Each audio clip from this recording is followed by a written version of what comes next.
obviously I really enjoyed the film. Thank you. Your character in particular is pretty much, he's saturated in ambiguity. You don't know where he's coming from. There's an edginess to him. How on earth do you begin to approach a character like that? There's no real angle you can take, or is there? I think your mention of angle is crucial. Yeah. The real angle to take, I think, is to trust that Martin Scorsese is going to take the angle. He's going to look after it. And I mean that quite technically. He'll choose the lens. He'll choose where to put the camera. He'll choose how to light you, what filters to use. He'll even choose in the edit what music to bring underneath you. All this, you know, with Martin is so securely and beautifully taken care of that scene after scene after scene, I played as pure a presentation of a psychiatrist working with his patients as I possibly could.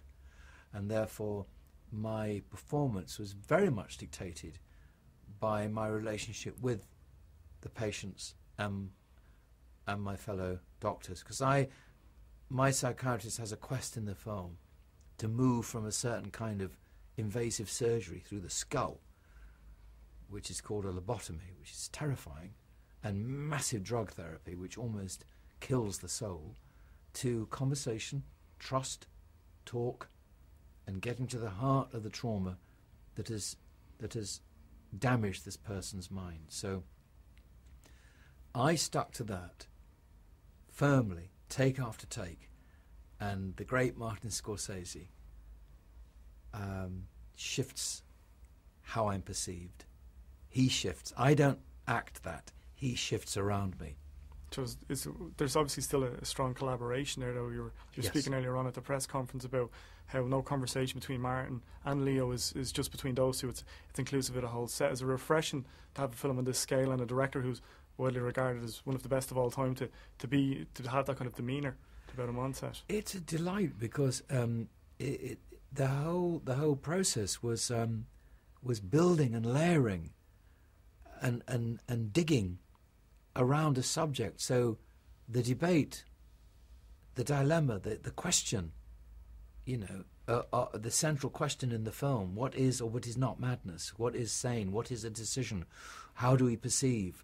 All these things were not intellectually debated, but just were part of our everyday language at work, which was very gratifying. And there's no secret club between Martin Scorsese and Leonardo DiCaprio. They are so generous with their working relationship that everyone is part of that. We're all part of the same group immediately. And I thought that they handled that longevity of their relationship beautifully, because you would never realize on the set. You'd think they were there for the first time together. They have that enthusiasm and curiosity for each other. It was. We spoke to Jim Sturgis last year in Dublin. He's got wonderful things to say about you. He's great. But you've spoken before about how when you're the leading man on a set, you know, you're the most experienced man on the set, you're the leading man, the kind of responsibility that comes with that status. But when something like 50 Dead Men Walking, which is a film again I thoroughly enjoyed, is there extra responsibility because this is a kind of a first-time director? It's probably a newer cast, a newer crew.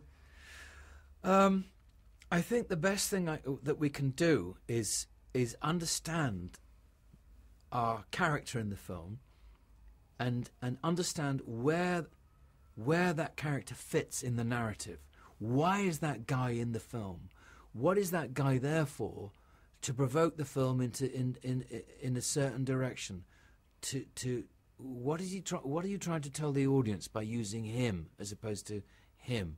And once you understand that, then the equation, the formula, gets a little bit easier to crack. And it's not a question of responsibility or example or anything. It's just collaboration.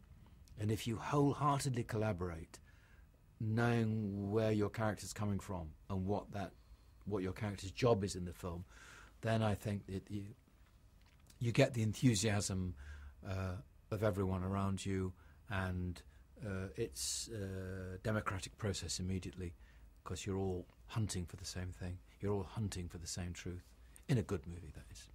But you've done, speaking of other movies, you've done, you know, some of your strongest work in the past few years, if you don't mind me saying. Of course, you've got the classic Andy, but the past usually some really wonderful stuff. But it's eclectic. It's a serious mix of genres. There's comedies in there, Love Guru. You got something to thriller like Shutter Island or a hybrid. But is that what keeps it fresh for you? Because you seem to work an awful lot. You make an awful lot of movies. Is it important for you to keep things fresh, mix things up? I think that when I was with the Royal Shakespeare Company, I know that I was doing 4 plays at the same time.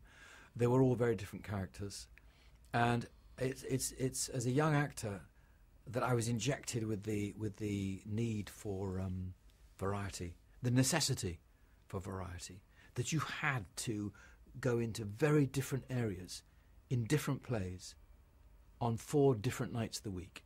Very demanding, and you learned how to separate and compartmentalise them, and it's left me with a massive appetite for variety. It's grown into the film world and your choice of roles. Yes, I just love variety. For me, it's second nature. It's not even strategic. I just seem to invite it, and seems to construct itself, this variety around me. And work really well, if you don't mind me saying. Thank you. I really enjoyed the movie, Sir Ben. Thank That's you. That's lovely. I'm delighted. I'm delighted.